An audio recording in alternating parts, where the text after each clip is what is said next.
நெல்லையில் காதல் விவகாரத்தில் கவின் படுகொலை செய்யப்பட்ட வழக்கில் சிபிசிஐடி காவல்துறையினர் விசாரணையை தொடங்கியுள்ளனர். கவினும் தானும் உண்மையாக காதலித்ததாகவும் இந்த கொலையில் தனது பெற்றோருக்கு தொடர்பு இல்லை என்றும் கவினின் காதலி தன்னிலை விளக்கம் அளித்துள்ளார்.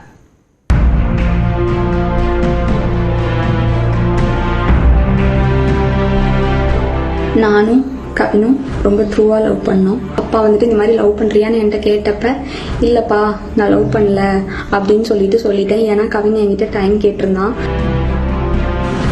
தூத்துக்குடி மாவட்டம் ஆறுமுகமங்கலத்தைச் சேர்ந்த பட்டியலின சமூக இளைஞரான மென்பொருள் பொறியாளர் கவின் செல்வ கணேஷ் கடந்த 27ஆம் தேதி நெல்லை கேடிசி நகரில் வெட்டி படுகொலை செய்யப்பட்டார். இந்த சம்பவத்தில் கவின் காதலித்ததாக கூறப்படும் பெண்ணின் சகோதரர் சுர்ஜித் பாளையங்கோட்டை காவல் நிலையத்தில் சரணடைந்த நிலையில் அவர் மீது குண்டர் சட்டம் பாய்ந்தது. வழக்கு சிபிசிஐடிக்கு மாற்றப்பட்ட நிலையில் சுர்ஜித்தின் தந்தையும் உதவி ஆய்வாளருமான சரவணன் கைது செய்யப்பட்டார். ஆனால் குற்றவாளியான சுர்ஜித்தின் தாயாரையும் கைது செய்ய வேண்டும் என்று கவினின் பெற்றோர் வலியுறுத்தியுள்ளனர். இந்த கோரிக்கையை முன்வைத்து கவினின் உடலை வாங்க மறுத்து அவரது பெற்றோர் 4வது நாளாக போராட்டத்தில் ஈடுபட்டனர். இந்நிலையில் கவின் கொல்லப்பட்ட விவகாரத்தில் அவருடைய தோழி தன்னிலை விளக்க வீடியோ ஒன்றை வெளியிட்டுள்ளார். அதில் தானும் கவினும் உண்மையாகவே காதலித்ததாகவும் இந்த கொலையில் தனது பெற்றோருக்கு தொடர்பில்லை என்றும் தெரிவித்துள்ளார். நானும் கவினும் ரொம்ப ட்ரூவாக லவ் பண்ணோம். கொஞ்சம் செட்டில் ஆக டைம் தேவைப்பட்டுச்சு. உங்களுக்கு தோணுது எல்லாத்தையும் பேசாதீங்க.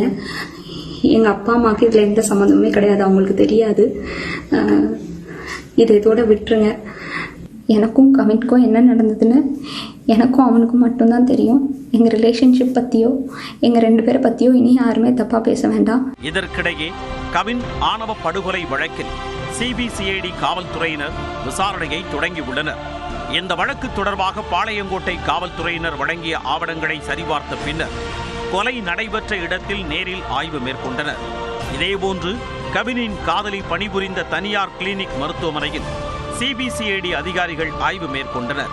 மேலும் கொலையாளி சுர்ஜித், அவரின் சகோதரி மற்றும் தந்தை சரவணன் ஆகிய 3 பேரின் செல்போன்களை கைப்பற்றி ஆய்வுக்கு உட்படுத்தினர்.